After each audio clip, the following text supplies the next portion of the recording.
Students, आज मैं एक पी ब्लॉक का टॉपिक पढ़ाने वाला हूँ। पी ब्लॉक क्लास 12 का जो टॉपिक है ग्रुप नंबर 15 से चालू करना है।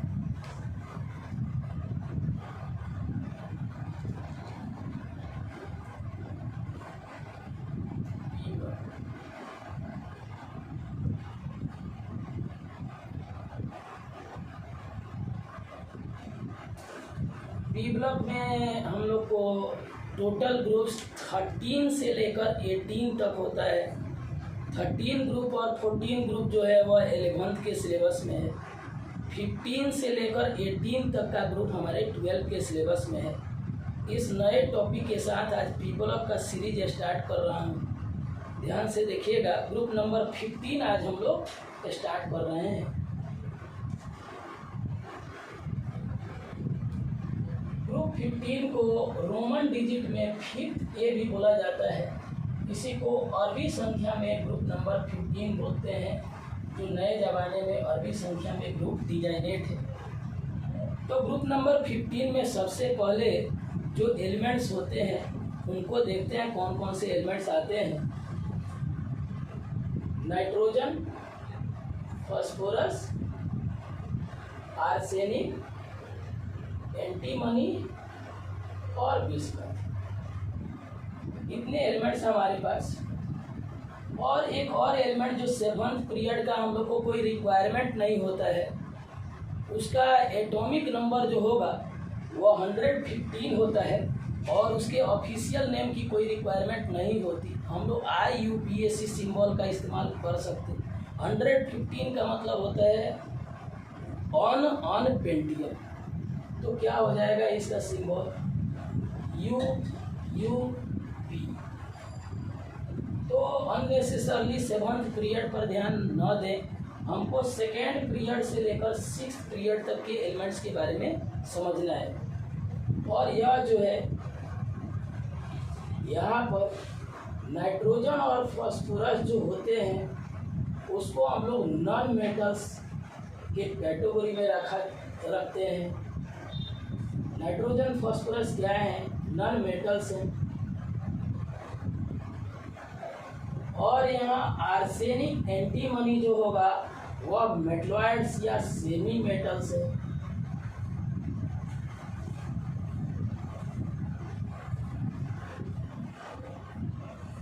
मेटलॉइड्स या इसी को सेमी मेटल्स बोलते हैं।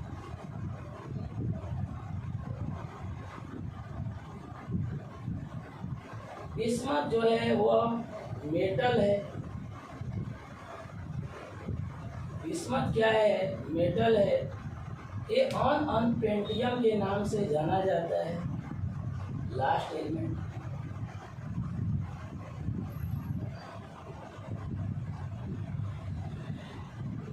और जो लास्ट एलिमेंट होगा वो रेडियो एक्टिव एलिमेंट है। मेटालिक कैरेक्टर इसमें भी आएगा। इसके बारे में हम लोग को ज़्यादा ध्यान नहीं देना है। सबसे पहले इस ग्रुप का जो साइंटिफिक फैमिली नेम जो डिजाइनेट हुआ है उसका नाम जो है, फैमिली नेम इस ग्रुप का क्या होता है? फैमिली नेम, इसका जो फैमिली नेम है वह है पिकोजेन फैमिली। एन साइलेंट होता है यहाँ। पिकोजेन जो वर्ड है ये ग्रीक वर्ड है। इसका जो मीनिंग होता है वो सफोकेटिंग ओडर इसका मीनिंग होता है। दैट मीन्स इस ग्रुप 15 के वेरियस कंपाउंड्स, मेनली हाइड्राइड्स जो होते हैं वे सफोकेटिंग ओडर देते हैं। दम घुटाने वाली गैस के रूप में हाइड्राइड्स यूजुअली आते हैं। इसलिए इस फैमिली को हम लोग क्या नाम दिया गया? Pnicogen family. और इसका मीनिंग क्या होता है? Suffocating odour. Suffocating order.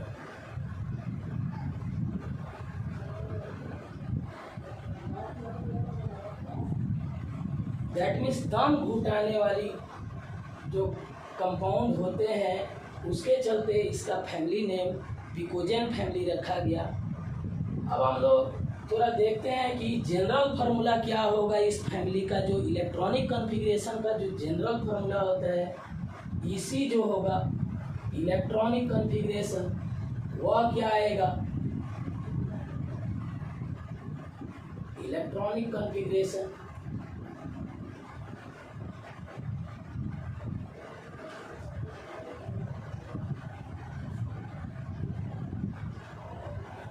इसका जो इलेक्ट्रॉनिक कॉन्फ़िगरेशन आएगा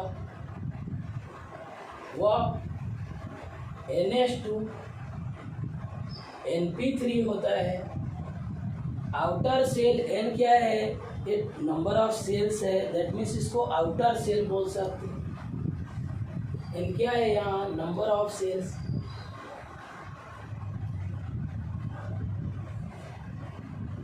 आउटर सेल के s ऑर्बिटल में 2 इलेक्ट्रॉन्स होंगे और इसके p ऑर्बिटल में 3 इलेक्ट्रॉन्स होंगे। टोटल का सम 5 आएगा। दैट मीन्स इस ग्रुप फैमिली का जो वैलेंस इलेक्ट्रॉन होगा वह 5 आता है। अब यहाँ देखें, जैसे अगर हमको नाइट्रोजन है, फास्फोरस है, आर्सेनिक है, एंटीमनी है और बिस्मथ है। 7th पीरियड के एलिमेंट की रिक्वायरमेंट नहीं है, इसलिए हम लोग 7th पीरियड की कोई ज़रूरत नहीं है। 2nd पीरियड से लेकर 6th पीरियड तक का ही हम लोग को ध्यान देना है। यह जो एलिमेंट है नाइट्रोजन, वो उसका पीरियड नंबर क्या होगा, तो ये 2nd पीरियड का है। ये सब आप 11th के क्लास में पीरियोडिक टेबल में सीखे होंगे। और यह हम लोग एलिमेंट्स लिख रहे हैं, एलिमेंट्स लिख रहे हैं इस ग्रुप का। और इधर अगर हम चाहें तो एटॉमिक नंबर देख सकते हैं, एटॉमिक नंबर देख सकते हैं। और इधर एक चीज़ हम लोग इसी लिख ले रहे हैं, आउटर सेल इलेक्ट्रॉनिक कॉन्फ़िगरेशन। और ये एलिमेंट जो है ग्रुप नंबर किसका एलिमेंट्स है, 15 का। यहाँ 2nd पीरियड से चालू होगा। फास्फोरस जो है वो 3rd पीरियड का एलिमेंट है। देखिए, विदाउट इलेक्ट्रॉनिक कॉन्फ़िगरेशन भी आप चाहें तो पीरियड डिजाइनेट कर सकते। एक बार आप नाइट्रोजन का खींच के देख लो कहीं पे, नाइट्रोजन का एटॉमिक नंबर कितना होता है, 7 होता है। अगर आपको पूरा इलेक्ट्रॉनिक कॉन्फ़िगरेशन बिगनिंग से लिखना है, अबाउ प्रिंसिपल का हेल्प ले लें। और यहाँ पर 1s2 हो जाएगा, 2s2 होगा और 2p क्या आ जाएगा,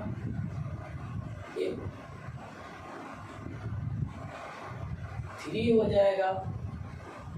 तो लास्ट जो सेल है वो कौन सा सेल है, 2nd सेल। तो ये पीरियड नंबर क्या हो जाएगा, इसका 2 हो जाएगा। उसके बाद बारी बारी से सभी का इलेक्ट्रॉनिक कॉन्फ़िगरेशन खींचने की रिक्वायरमेंट नहीं है, आप एक एक इंक्रीज करते जाएं नीचे की तरफ। ये 3rd पीरियड का फास्फोरस है, 4th पीरियड का कौन होगा, आर्सेनिक, 5th पीरियड का कौन होगा, एंटीमनी, जिसको एस्टिबियम कहा जाता है, वो लैटिन नेम है। 6th पीरियड का कौन होगा, बिस्मथ होगा। यहाँ पर एक का एटॉमिक नंबर अगर मालूम है, आप मैजिक नंबर जानते होंगे, पीरियोडिक टेबल में 11th में टीचर पढ़ाए होंगे आपको। मैजिक नंबर जो है वो क्या होता है, 2, 8, 8, 18, 18 और फिर 32, 32। बी ब्लॉक में आपको याद रखना है, शुरू वाले 2 मैजिक नंबर को छोड़ देना है, एक्सक्लूड कर देना है। और बाद के मैजिक नंबर से हम लोग एटॉमिक नंबर में जोड़ना चालू करेंगे, जिससे जो सक्सेसिव मेंबर्स हैं उनके एटॉमिक नंबर आप फाइंड कर सकते हैं। सभी को याद करने की रिक्वायरमेंट नहीं होती है, बट नाइट्रोजन का आपको पता होना चाहिए। जो पहला मेंबर है उसका 7 होता है एटॉमिक नंबर। 7 में अगला 8 जोड़ेंगे, कितना आ जाएगा, 15 आ जाएगा। फास्फोरस का एटॉमिक नंबर 15 होता है। फिर अगला 18 जोड़ेंगे, कितना आ जाएगा, 33 आ जाएगा। 33 में फिर अगला 18 जोड़ेंगे, ये 51 हो जाएगा। और इसमें अगला 32 जोड़ेंगे, ये क्या आ जाएगा 83 आ जाएगा, और 83 में 32 अगर जोड़ देंगे तो 115 आ जाएगा। और यह अनंत पेंटियम का होगा जो 7th पीरियड का मेंबर है। अब इलेक्ट्रॉनिक कॉन्फ़िगरेशन बड़ा आसान है। आप यहाँ जो है नाइट्रोजन के लिए 2nd पीरियड है तो general electronic configuration NH2 NP3 में यहाँ क्या रख देंगे, n के स्थान पर 2 रखिए, क्या आ जाएगा 2s2 2p3 आ जाएगा। फिर इसमें फास्फोरस के लिए 3 रख देंगे तो 3s2 3p3 हो जाएगा। इसके लास्ट में 4 है, 4th पीरियड का है, 4s2 4p3 हो जाएगा।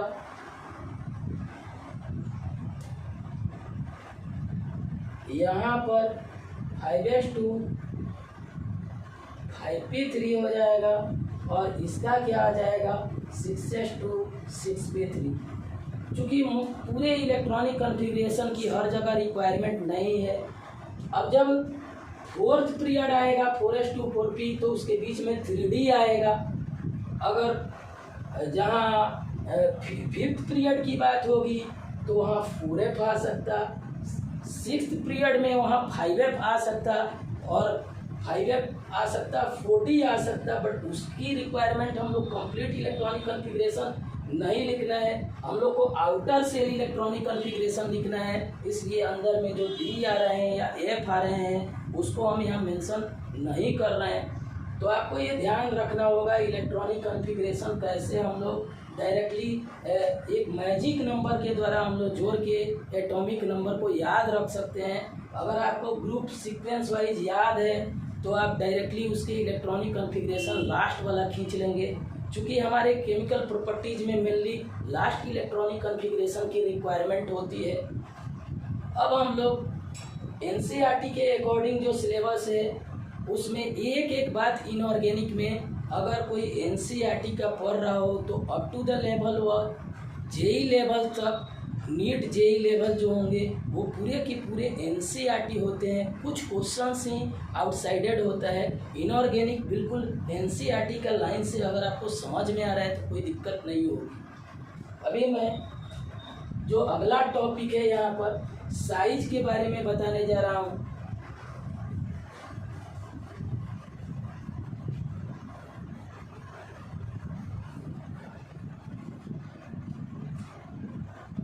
यहाँ पर अब हमको देखना है एटॉमिक रेडियाई या आयनिक रेडियाई। एटॉमिक रेडियाई पहले हम लोग एटॉमिक रेडियाई देखते हैं, फिर आयनिक रेडियाई देखेंगे। एटॉमिक रेडियाई क्या है? तो जो एटम का जो साइज है हम लोग को यहाँ ग्रुप वाइज स्टडी करना है, पीरियड वाइज बात नहीं करना है। नॉर्मली ग्रुप में जो जनरल ट्रेंड है कि ऊपर से नीचे आने पर नंबर ऑफ सेल्स इंक्रीज करते हैं, और नंबर ऑफ सेल्स बढ़ेंगे तो एटम का साइज बढ़ेगा। ग्रुप नंबर 15 में कोई एक्सेप्शन नहीं होता है एटॉमिक रेडियाई में। कहीं कहीं जैसे ग्रुप 13 में एक्सेप्शन है। बोरोन से बड़ा एल्युमिनियम और एल्युमिनियम से बड़ा गैलियम नहीं होगा। बोरोन से थोड़ा बड़ा गैलियम होता है और गैलियम से बड़ा एल्युमिनियम होता है।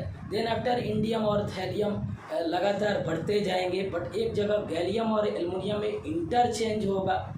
तो कुछ एक्सेप्शन भी आते हैं पी ब्लॉक के ग्रुप्स में, बट संजोग है कि 12 बोर्ड का जो सिलेबस है उसमें साइज के मामले में, एटॉमिक साइज के मामले में कोई एक्सेप्शन नहीं है। तो हम लोग यहाँ atomic radii top to bottom increase करता हुआ बोलेंगे। और एक कैसे साइज बढ़ेगा? तो साइज ऑफ एटम ये डायरेक्टली प्रोपोर्शनल होगा नंबर ऑफ सेल्स के। नंबर ऑफ सेल्स बढ़ेगा तो साइज क्या हो जाएगा? बढ़ जाएगा।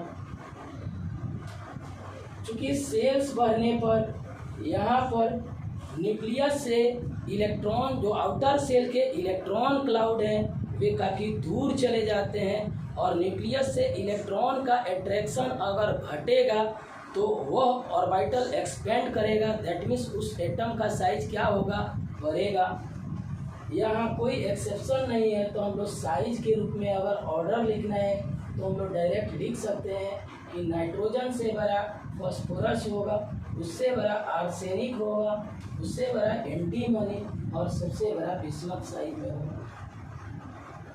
अब ठीक है, ये ऑर्डर तो सही है भाई, लेकिन ये समझना है कि कभी कभी क्वेश्चन में क्या आएगा कि नाइट्रोजन से फॉस्फोरस के बीच में साइज का जो गैप होता है वो कम का गैप, ये साइज का जो गैप होता है वो ज़्यादा का गैप होता है। बट आर्सेनिक से लेकर बिस्मथ तक साइज जो इंक्रीज कर रहा है वो स्लाइटली इंक्रीज करता है।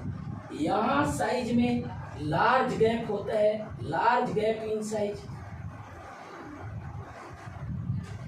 यूजुअली पी ब्लॉक के अंदर ग्रुप में फर्स्ट मेंबर से सेकेंड मेंबर के साइज के बीच में काफ़ी लार्ज का डिफरेंस आता है। यहाँ भी वही कहानी है, नाइट्रोजन से काफ़ी बड़ा साइज का होगा फॉस्फोरस, तो लार्ज गैप इन साइज। यहाँ पर साइज में ज़्यादा का गैपिंग आएगा। बट इन लोगों के बीच में जो साइज का गैप होगा वो स्लाइटली गैप होगा। दैट मीन्स ये इंक्रीज तो कर रहे हैं बट उतने ज़्यादा नंबर से इंक्रीज नहीं करेंगे जितना नाइट्रोजन और फॉस्फोरस के बीच का डिफरेंस था। तो यहाँ ए स्मॉल गैप इन साइज, यहाँ क्या लिखेंगे, ए स्मॉल गैप इन साइज। अब इसी को क्वेश्चन सेंटर एक क्वेश्चन के फॉर्म में बना देगा और यहाँ पर एक क्वेश्चन एराइज कर देगा कि ऐसा क्यों होता है कि नाइट्रोजन से और फास्फोरस के साइज में काफ़ी ज़्यादा का डिफरेंस है, बट जो अदर सक्सेसिव मेंबर्स हैं उनके साइज के बीच का डिफरेंस कम आता है। तो इसका रीजन समझना होगा। इस रीजन को समझने के लिए आपको थोड़ा सा स्क्रीनिंग इफेक्ट या शील्डिंग इफेक्ट समझ में आना चाहिए। सबसे पहले स्क्रीनिंग इफेक्ट जो है 11th के पीरियोडिक टेबल जो आप चैप्टर पढ़े होंगे उसमें समझाया गया होगा, मैं एक बार उसको समझा रहा हूँ। बोला जाता है कि न्यूक्लियस से आउटर सेल के इलेक्ट्रॉन के बीच जो एट्रैक्शन लगना चाहिए उस एट्रैक्शन को रेसिस्ट करने का काम इनर सेल के इलेक्ट्रॉन्स करते हैं। इनर सेल के इलेक्ट्रॉन्स एक पर्दा का काम करते हैं। आउटर सेल के इलेक्ट्रॉन को न्यूक्लियस से एट्रैक्शन लगने से उसको रोकने का कोशिश करते हैं। एट्रैक्शन जितना एप्रिसिएबल एट्रैक्शन जितना आउटर सेल के इलेक्ट्रॉन का न्यूक्लियस के साथ लगना चाहिए उसको सील्ड करने का काम करते हैं, मतलब एक पर्दा का काम करते हैं। इसी इफेक्ट को एक्चुअली स्क्रीनिंग इफेक्ट या शील्डिंग इफेक्ट कहा जाता है। बट क्या होता है कि सारे ऑर्बिटल्स के जो इलेक्ट्रॉन्स होते हैं वे इक्वली शील्ड करने का काम न्यूक्लियस को नहीं करते। एस और पी क्लोज भी होते हैं न्यूक्लियस के साथ और साथ साथ उनकी इलेक्ट्रॉन डेंसिटी इस तरह से फैली रहती है न्यूक्लियस के चारों तरफ कि वे प्रॉपरली सील्ड कर देते हैं न्यूक्लियस को। दैट मीन्स वे अच्छा स्क्रीन का काम करते हैं। बट जो डी या एफ ऑर्बिटल होते हैं वे स्पेस में हाईली डिफ्यूज होते हैं, उनके इलेक्ट्रॉन थोड़ा ज़्यादा डिस्ट्रीब्यूटेड रहते हैं, वे ज़्यादा डेंसर ढंग से अरेंज नहीं रहते न्यूक्लियस के चारों तरफ। तो अगर कि इलेक्ट्रॉनिक कॉन्फ़िगरेशन के अंदर ये जो एटम्स लिखे गए हैं नाइट्रोजन से बिस्मथ तक, यहाँ नाइट्रोजन से फास्फोरस तक के इलेक्ट्रॉनिक कॉन्फ़िगरेशन में डी या एफ ऑर्बिटल नहीं आते। बट आर्सेनिक से बिस्मथ तक के एलिमेंट के इलेक्ट्रॉनिक कॉन्फ़िगरेशन के अंदर डी या एफ ऑर्बिटल आते हैं और साथ साथ वे कम्प्लीटली फील्ड होते हैं। अगर इलेक्ट्रॉनिक कॉन्फ़िगरेशन के अंदर डी या एफ ऑर्बिटल आए और वे फुली फील्ड या कम्प्लीटली फील्ड रहते हों तो ऐसे केस में वे पुअर शील्डिंग या इनइफेक्टिव शील्डिंग का काम करते हैं, जिसके चलते आउटर सेल के इलेक्ट्रॉन का न्यूक्लियस के प्रति अट्रैक्शन बढ़ जाता है। और आप जब अट्रैक्शन बढ़ेगा तो साइज कंट्रैक्ट होने का कोशिश करेगा या साइज बढ़ेगा तो ए स्मॉल इंक्रीमेंट होगा। अब देखिए थ्योरेटिकल लॉजिक को हम लोग एक्सपेरिमेंटल ऑब्जर्वेशन से क्वाइटली मैच तो नहीं करा सकते।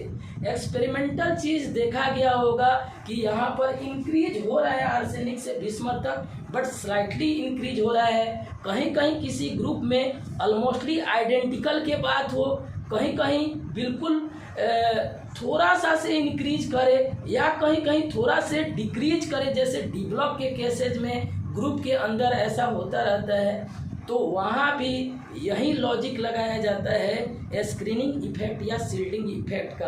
अब बात आपको समझना है, साइज थोड़ा सा से बढ़ रहा हो या थोड़ा सा से घट रहा हो या ऑलमोस्टली आइडेंटिकल साइज की बात हो, हर जगह यह थ्योरेटिकल लॉजिक काम करता है।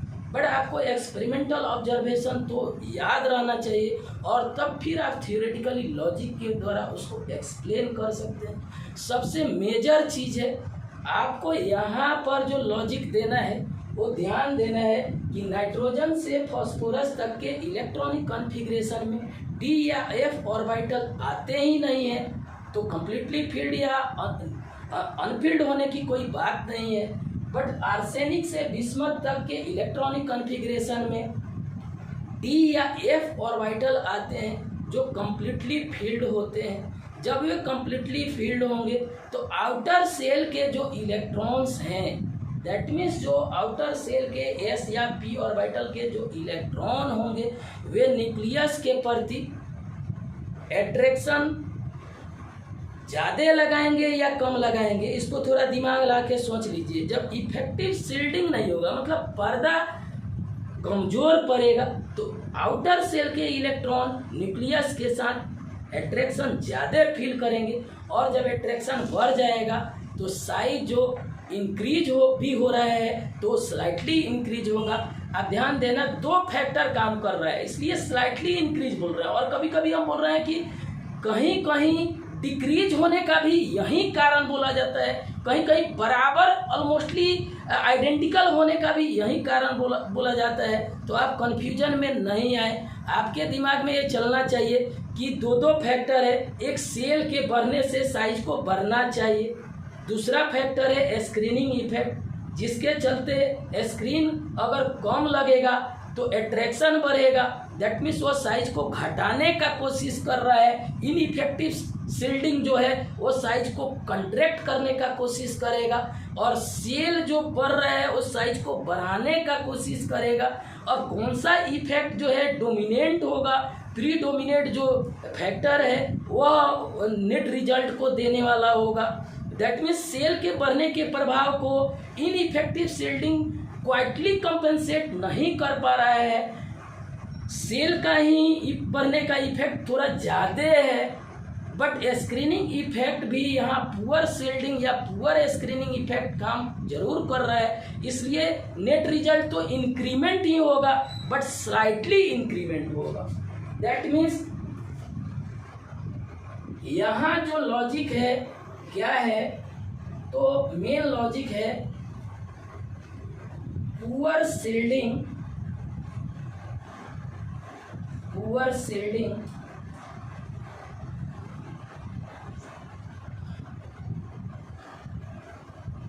और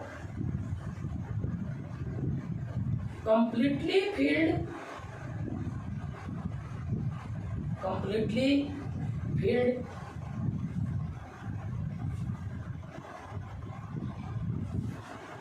डी या एफ ऑर्बिटल। ये मेन लॉजिक आपके ध्यान में रहना चाहिए। जो इलेक्ट्रॉनिक कॉन्फ़िगरेशन है उसके अंदर जो डी या एफ ऑर्बिटल आएगा वो कम्प्लीटली फील्ड होगा, बट उसके चलते पुअर शील्डिंग इफेक्ट शो होगा। और जब पुअर शील्डिंग इफेक्ट शो होगा तो एट्रैक्शन जो होगा वह इंक्रीज कर जाएगा। इसको हम एफ से भी शो कर सकते। फोर्स ऑफ एट्रैक्शन इंक्रीज करेगा और फोर्स ऑफ एट्रैक्शन जब इंक्रीज करेगा तो साइज या तो ऑलमोस्टली बराबर की बात होती है या कभी डिक्रीज की बात होती है। यहाँ पर साइज इंक्रीज है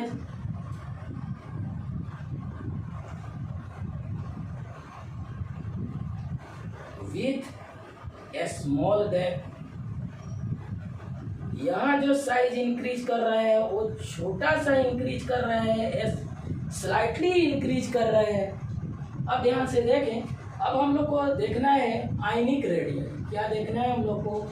आयनिक रेडियम। आयनिक रेडियाई में क्या है कि नाइट्रोजन फास्फोरस जो है वहाँ पर हम लोग का N≡- बनाएगा। नाइट्रोजन N≡- के फॉर्म में एग्जिस्ट करता है। P जो है P≡- के फॉर्म में एग्जिस्ट करेगा। आर्सेनिक जो है और एंटीमनी और फिर बिस्मथ की बात होगी। तो ये लोग इनर्ट पेयर इफेक्ट एक काम करता रहता है। इनर्ट पेयर इफेक्ट का बोलने का मतलब होता है कि पी ब्लॉक के कुछ पर्टिकुलर ग्रुप्स जैसे 13 ग्रुप, 14 ग्रुप और 15 ग्रुप का एलिमेंट्स होना चाहिए, 4th या हायर पीरियड होना चाहिए उनका। वैसे एलिमेंट्स के जो एस ऑर्बिटल के जो इलेक्ट्रॉन होते हैं वे बॉन्डिंग करना नहीं चाहते। ऐसे केस में पी ऑर्बिटल इलेक्ट्रॉन्स ही केवल पार्टिसिपेट होते हैं बॉन्डिंग में। उसी को इनर्ट पेयर इफेक्ट बोला जाता है। दैट मीन्स वैलेंस इलेक्ट्रॉन से दो कम इलेक्ट्रॉन के बॉन्डिंग करने की जो वैलेंसी डेवलप होती है उसे इनर्ट पेयर इफेक्ट की वैलेंसी बोला जाता है। दैट मीन्स वैलेंस इलेक्ट्रॉन तो 5 है, दो कम इलेक्ट्रॉन का बॉन्डिंग जो होगा वो 3+ का बॉन्डिंग ये लोग करना चाहेंगे। मेटल है और इसमें भी मेटलॉइड है। अब यहाँ पर जो होगा और इनके लिए आप ट्रिपल- भी आप दिखा सकते हैं। सबसे बिस्मथ जो आयन है एंटीमनी का जो ट्रिपल+ है उसका साइज जो होगा, positive cations are usually smaller in size than that of anions. तो यहाँ Sb≡+ जो है वह स्मॉलर साइज का होगा, उससे बड़ा होगा Bi≡+। और देन आफ्टर ए सेल बढ़ने का इफेक्ट होगा एंटीमनी और बिस्मथ के ट्रिपल+ में। और यहाँ जो निगेटिव आयन है उसमें N≡- इससे बड़ा साइज का होगा। देन आफ्टर P≡- और देन आफ्टर AS≡। अगर ये आर्सेनिक पॉजिटिव आयन के बारे में सोचे रहते तो हम लोग बिगनिंग में AS≡+ लगाना पड़ता, बट ऊपर से नीचे आने पर यहाँ 3+ की जो ऑक्सीडेशन स्टेट है +3 शो करने की टेंडेंसी बढ़ेगी। क्योंकि इनर्ट पेयर इफेक्ट जो है साइज बढ़ने पर इंक्रीज करता है, इसलिए यह करेक्ट साइज का ऑर्डर होगा। फिर हम लोग नेक्स्ट क्लास में देखेंगे।